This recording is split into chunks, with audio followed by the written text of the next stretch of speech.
Aquí empieza Lecciones para hoy. Un viaje al corazón de la palabra de Dios, con un ambiente de estudio, oración, investigación, historia y misión. Bienvenidos. Hola queridos amigos, sean bienvenidos a su programa Lecciones para hoy.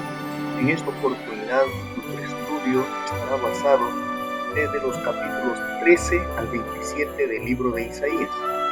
Isaías 25:9. He aquí, este es nuestro Dios, le hemos esperado y nos salvará. Este es Jehová en quien hemos esperado. Nos gozaremos y nos alegraremos en su salvación. El estudio está organizado de la siguiente manera. Los capítulos del 13 al 23 contienen predicciones del juicio contra varias naciones que se enumeran en dichos capítulos.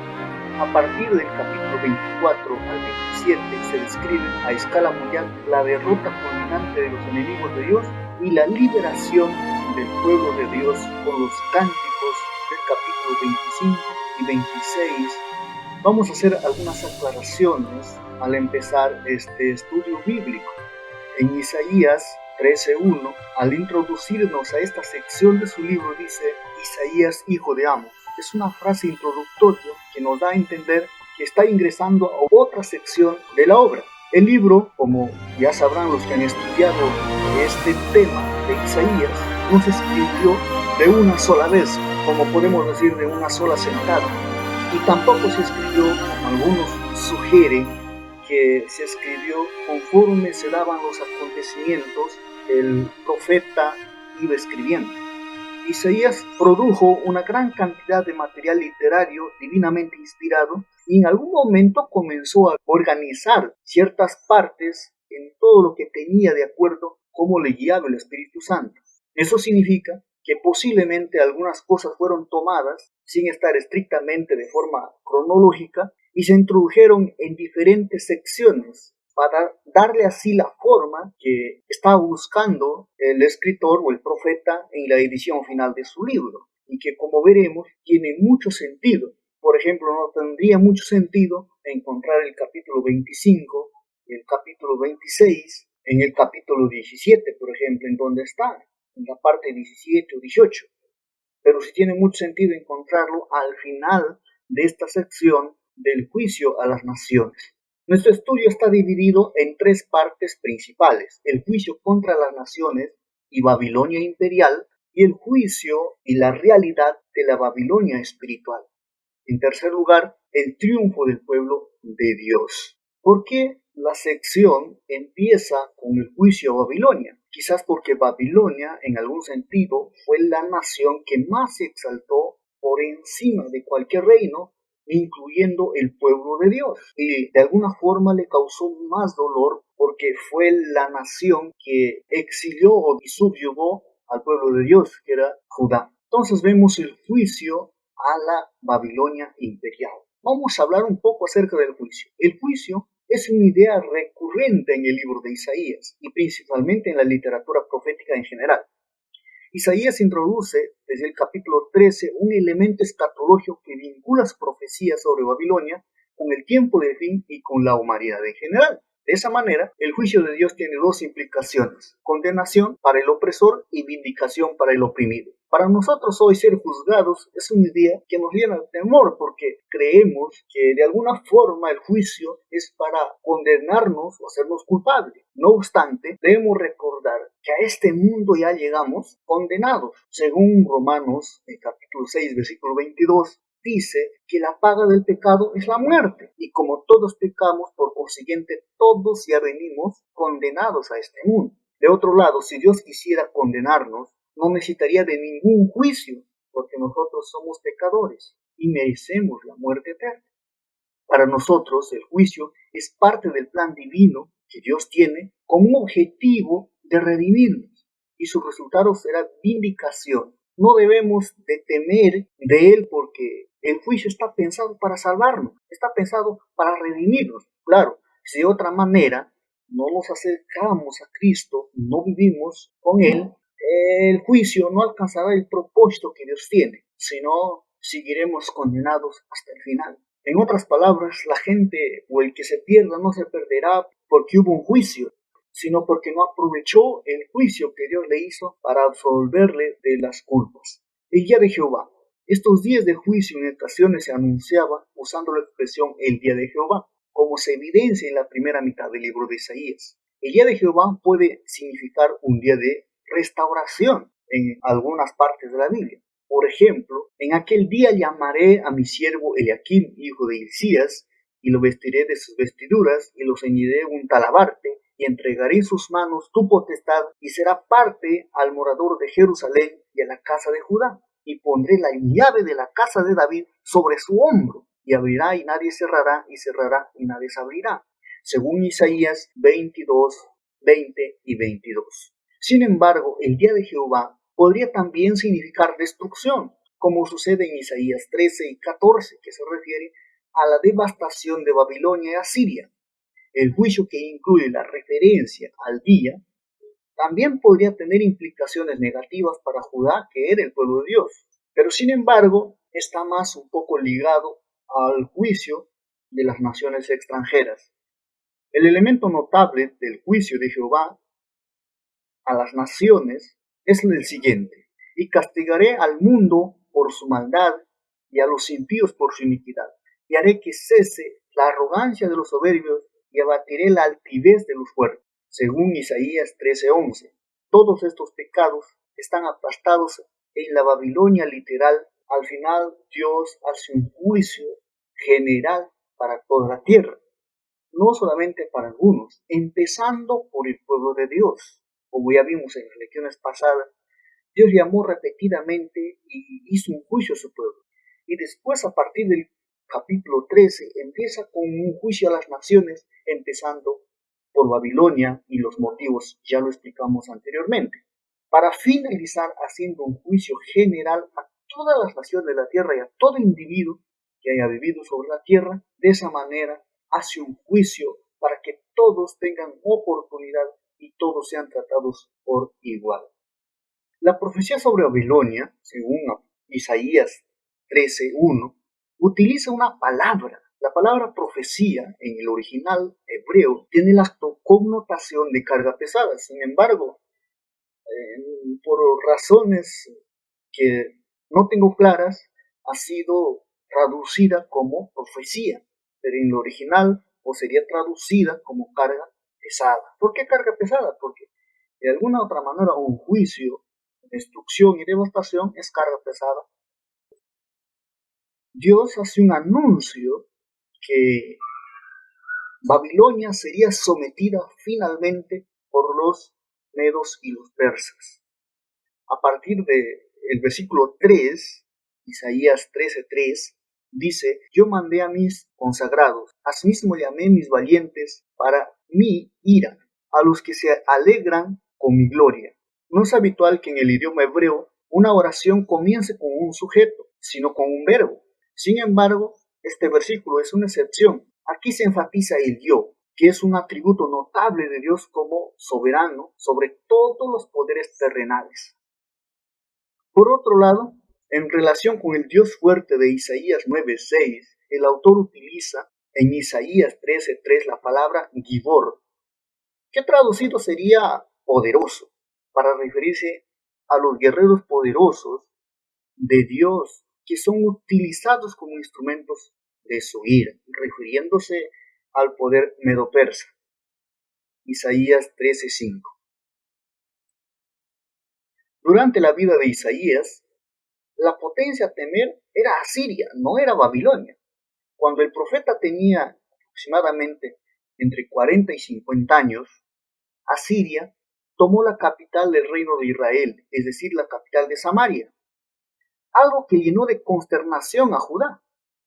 Sin embargo, Babilonia, para esa época, era un reino subyugado a los asirios y no representaba ningún peligro y amenaza para el pueblo judío. Pese a eso, Isaías inicia su sesión de profecías de juicio divino contra las naciones, teniendo a Babilonia como la cabeza en primer lugar, y luego se introduce y pasa por Asiria. Vamos a ver un poco de historia. Babilonia, dotada de un rico y antiguo legado cultural, religioso y político, surgió después como la superpotencia que conquistó y exilió a Judá, como ya sabemos. Pero desde la perspectiva humana, en la época de Isaías, no se podía deducir fácilmente que Babilonia amenazara al pueblo de Dios. Durante gran parte del ministerio de Isaías, Asiria dominó Babilonia. Desde el año 728 a.C., cuando Tiglat-Pileser III tomó Babilonia y fue proclamado rey de Babilonia bajo el nombre de Kul, ver Segunda de Reyes 15:19 y Primera de Crónicas 5:26, los reyes asirios volvieron a tomar Babilonia varias veces. Con el tiempo, Babilonia se convirtió en la gran superpotencia de la región, a pesar de ser conquistada vez tras vez. En el año 626 a.C., el caldeo Nabopolassar restauró la gloria de Babilonia al ascender como rey de Babilonia, iniciando así la dinastía neobabilónica, y participó junto con Media en la derrota de Asiria. Su hijo Nabucodonosor II fue el rey que conquistó y exilió a Judá. Después de Nabucodonosor II les siguieron una serie de reyes incompetentes, y sumándose muchos acontecimientos desfavorables para el reino, hasta que llegamos a la noche del banquete de Belsasar, corregente de Nabonido, según Daniel 5, donde fue tomada finalmente Babilonia por los medos y los persas. Ciro el persa, en el año 539, capturó Babilonia para el imperio medo-persa. La capital perdió su independencia para siempre. De esa manera, en 482 a.C., Jerjes reprimió brutalmente una revuelta de Babilonia contra el dominio persa. Quitó la estatua de Marduk, el dios principal, y aparentemente dañó algunas fortificaciones de los templos de Babilonia. Después, en el año 331 a.C., Alejandro el Magno tomó Babilonia, y a pesar de su sueño efímero de hacer de Babilonia su capital oriental, la ciudad declinó a través de varios siglos. Ya para el año 198 después de Cristo, el romano Septimus Severus encontró a Babilonia completamente desierta, de modo que la gran ciudad llegó a su fin por abandono. Hoy, algunos aldeanos iraquíes viven en la parte del antiguo sitio de la ciudad, pero no han reconstruido la ciudad como tal. De esa parte, la condenación de Babilonia descrita en Isaías 13 libera a los descendientes de Jacob que han sido oprimidos por Babilonia. Isaías 14, 1 al 3, el acontecimiento que logró esto fue la conquista de Babilonia por parte de Ciro el Grande en 539 a.C. Aunque no destruyó la ciudad capital, ese fue el inicio de la caída de Babilonia. Y como bien sabemos, desde que fue abandonada, que no se sabe cuándo exactamente, el pueblo nunca más amenazó al pueblo de Dios.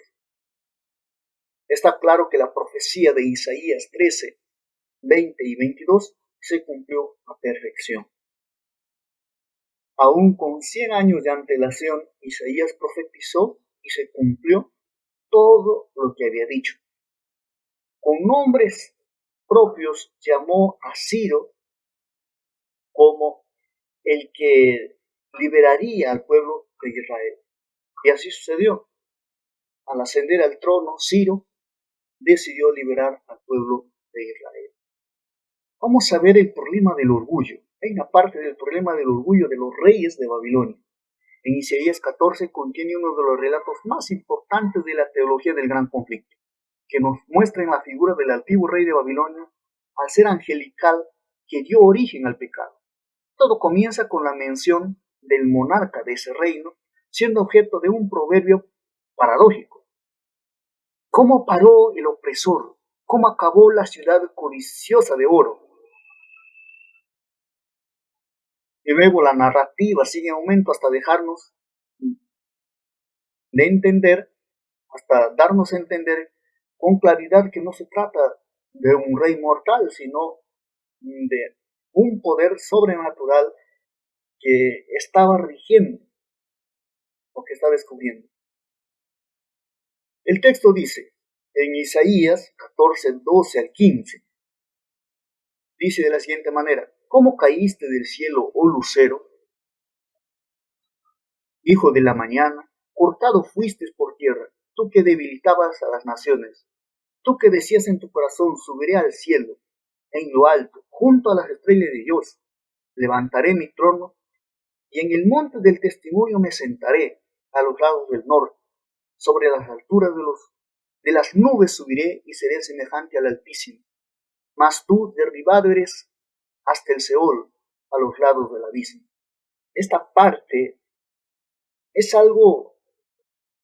esta parte del libro de Isaías nos describe de manera clara y contundente que compara a los reyes de Babilonia, de manera figurada, con un ser angelical que en algún tiempo se reveló en el cielo, que en otras palabras es Satanás. ¿Por qué? Número uno, se hace alusión a una caída del cielo. ¿Quién cayó del cielo? Satanás. Y en segundo lugar, el nombre lucero de la mañana, o lucero en latín, es Lucifer, la manera común que se llama al diablo. 3. En tercera instancia, su plan de ir a la parte más alta del cielo para levantar su trono es una referencia a una rebelión para establecerse en el gobierno del universo. Y 4, finalmente su proyecto será semejante al Altísimo. Está claramente enmarcado por un deseo de poder supremo o de querer ser Dios. ¿Quién quiso ser Dios? ¿Quién quiso poner su trono por encima de Dios? Satanás. Si nosotros leemos Isaías 14, 12, 15 que acabamos de leer y lo comparamos con Ezequiel 28, 14 y 18 y Apocalipsis 12, 7 y 12, vamos a encontrar que está refiriendo a un mismo ser, comparando diferentes figuras, ya sea reyes, o en caso de Apocalipsis un dragón, comparándolo con este ser maligno, que es Lucifer, como un ser soberbio, pero a la misma vez también estos reyes, que son tomados como figura de este ser maligno, también eran orgullosos y déspotas. De alguna u otra forma encontramos a Nabucodonosor diciendo quién construyó todo esto, su palacio real, mirando a las maravillas que había sido construido en Babilonia, dijo, ¿quién construyó esto sino yo? Y de esa manera también el rey de Tiro, por estar lleno de riquezas, también llegó a ese punto de exaltarse por encima de todo. Entonces es la parte del orgullo, donde debemos entender que el orgullo no es bueno para nadie. Esto se demuestra de forma dramática cada año. Tenemos que entender que en algún punto los reyes de Babilonia y otros reyes de ese entonces estaban subyugados a los dioses, y que un rey quiera desplazar a un dios, por más pequeño que haya sido, era visto como una locura o algo fuera de lugar. Pero sin embargo, en algún momento un rey o este ser angelical, el enemigo, pretendiendo ser Dios de manera fallida, quiso exaltarse más allá del nivel que había sido puesto. Por ejemplo, en el quinto día del festival babilónico de Año Nuevo, los reyes acostumbraban a quitarse las insignias reales y sus ropas antes de acercarse a la estatua de Marduk, para que su reino sea confirmado. Es de esa manera como se ve nítidamente que los reyes estaban sometidos a otros dioses. El juicio a Babel o Babilonia espiritual. El significado de Babilonia, en la gran mayoría de nosotros, Sabemos que en el hebreo la palabra Babel que comunica la idea de confusión.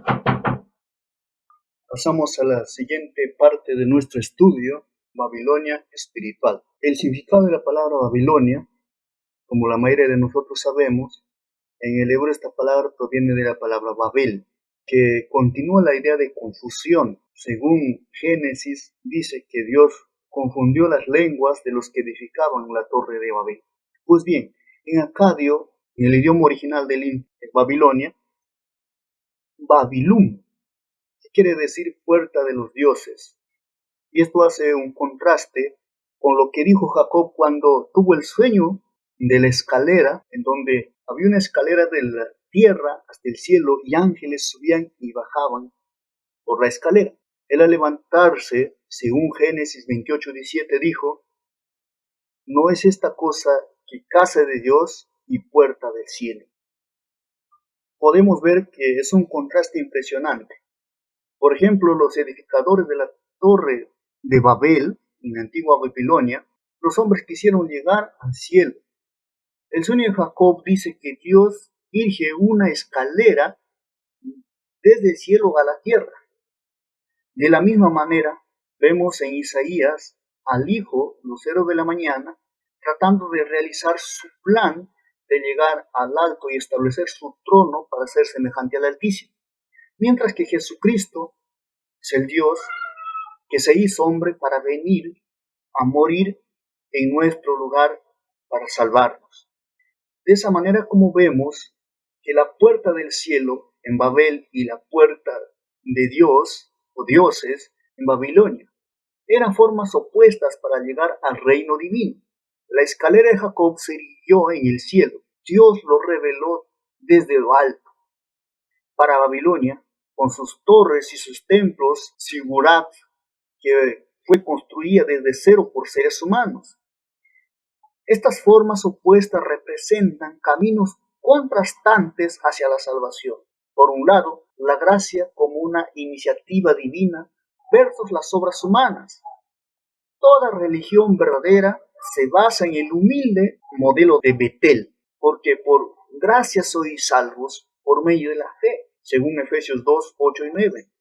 Y toda falsa religión, incluido el legalismo y el humanismo secular de nuestros días, se basa en el orgulloso modelo de Babilonia.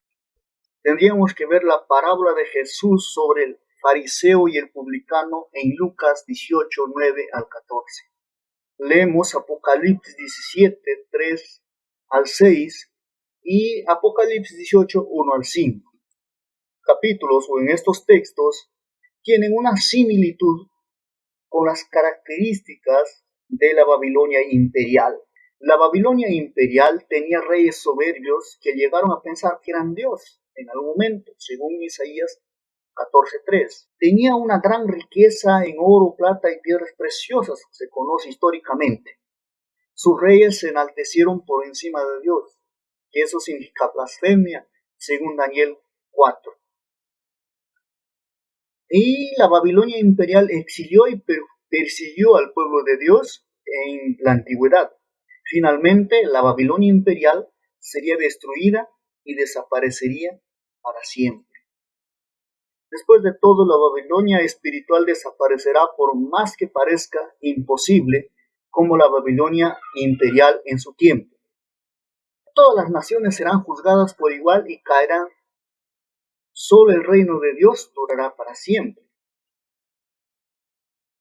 Aunque hoy haya un poder religioso que se cree dueño de toda verdad y quiere controlar a su manera, poniendo sus reglas, su estilo de adorar a Dios, cambiando las leyes que están estrictamente claras en la Biblia, el pueblo de Dios puede ser perseguido. Así como la caída de Babilonia imperial significó la libertad para Judá, que era el pueblo de Dios, así también la caída de la Babilonia espiritual significará la liberación para el remanente del fin. Como última parte de nuestro estudio, veremos el triunfo del pueblo de Dios.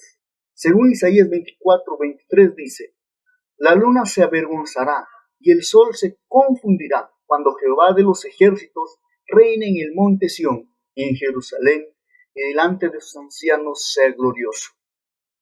Al final, después de que todos los reinos hayan caído, después de que la Babilonia imperial y la Babilonia espiritual hayan caído, Dios reinará. Dios siempre estuvo.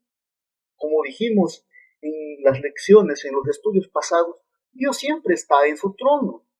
Siempre estuvo en su trono. Aunque el enemigo piense fallidamente que puede ocupar el trono de Dios, nunca lo ocupará y no puede ocuparlo porque Dios está en su trono. Isaías 25 es un cántico de alabanza para el favor de Dios en el día escatológico de Jehová. La primera parte es un canto de alabanza por lo que Dios ha obrado por su pueblo después de un dolor y sufrimiento prolongado. La segunda parte enfatiza la celebración del pueblo de Dios por la victoria. Y la tercera parte desarrolla el canto de Dios en la primera parte. Alaba a Dios por su ejecución anticipada.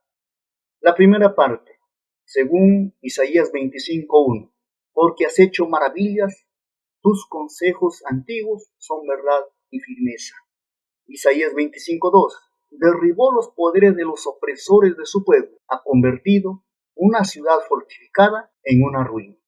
Segunda parte, Jehová de los ejércitos hará en este monte a todos los pueblos banquete de manjares suculentos, banquete de vinos refinados. Isaías 25:6. Destruirá la muerte para siempre y enjugará Jehová, el Señor, toda lágrima de los rostros. Isaías 25:8. Tercera parte. Este es nuestro Dios. Lo hemos esperado y Él nos salvará. Este es Jehová a quien hemos esperado. Isaías 25:9. Abatirá la fortaleza de tus muros. Isaías 25:12. El pueblo de Dios se gozará y se alegrará en su salvación, porque la mano de Jehová reposará en este monte. Isaías 25:9 y 10. El cántico de Isaías 26 es especialmente los versículos del 1 al 10 enfatizan un tema importante en la relación con los redimidos. La nación de Judá regresa a su tierra natal después de la deportación a Babilonia.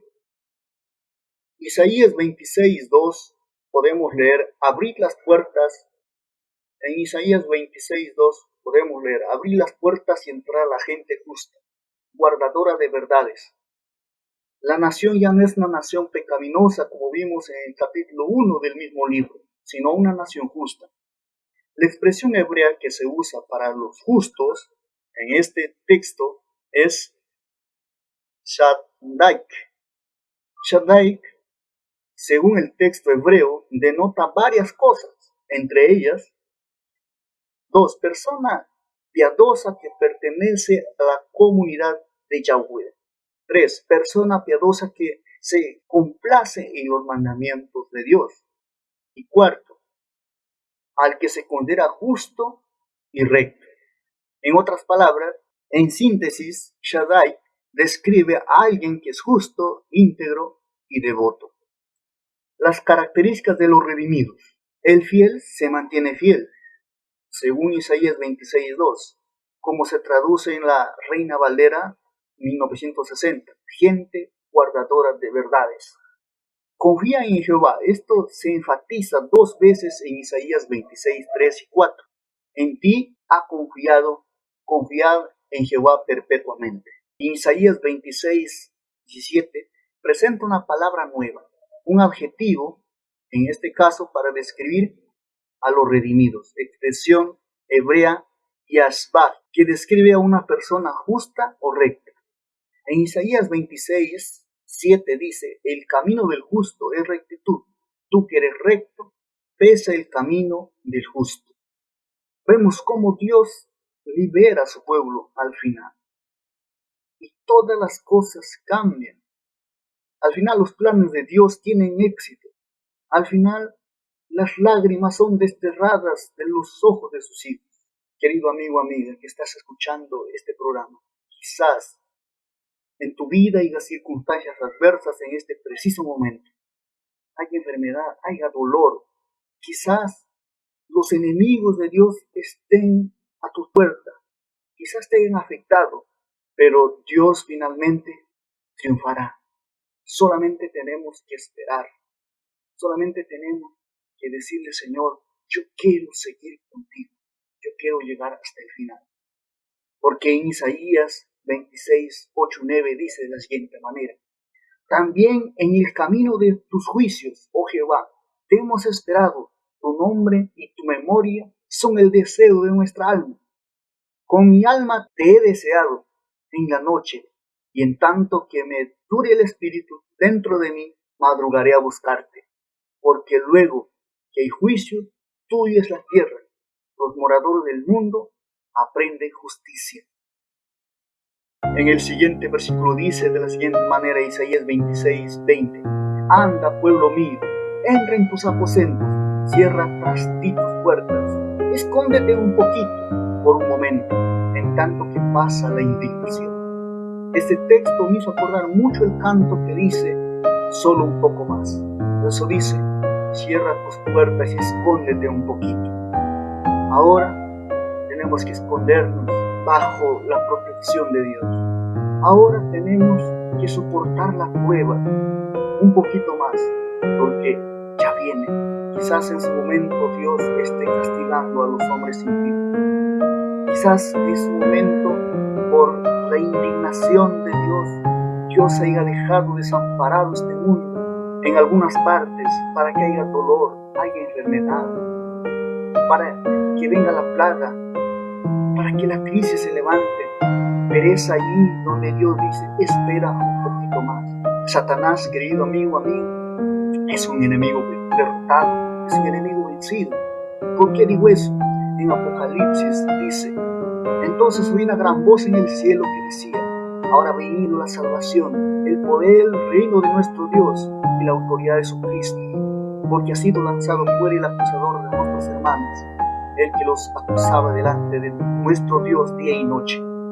Y ellos lo han vencido por medio de la sangre del Cordero, de la palabra del testimonio de ellos, y menospreciaron sus vidas aún hasta la muerte. Dios en algún momento nos dará la victoria. Dios ha vencido al enemigo desde hace mucho tiempo, y la derrota final del enemigo es solamente cuestión de tiempo. Mientras tanto permanezcamos junto a Él, bajo sus alas. 3 lecciones para el día de hoy. Todas las naciones del mundo, por más fuertes que parezcan, son temporales y tarde o temprano caerán. 2.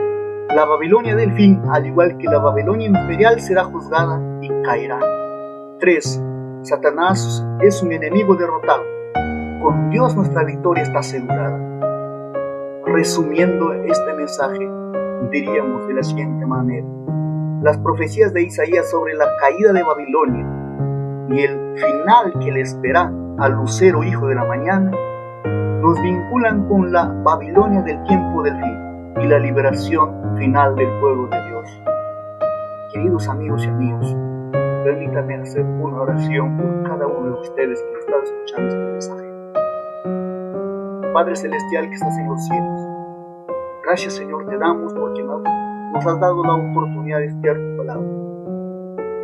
Y, Señor, muchas de las veces no es fácil, pero hoy hemos aprendido que un día la soberbia humana tendrá fin, que un día la maldad, el dolor y el pecado tendrá fin, que finalmente tu pueblo triunfará. Esperamos ansiosos esa victoria. Pero allá detrás de la pantalla hay una persona que está luchando con el pecado.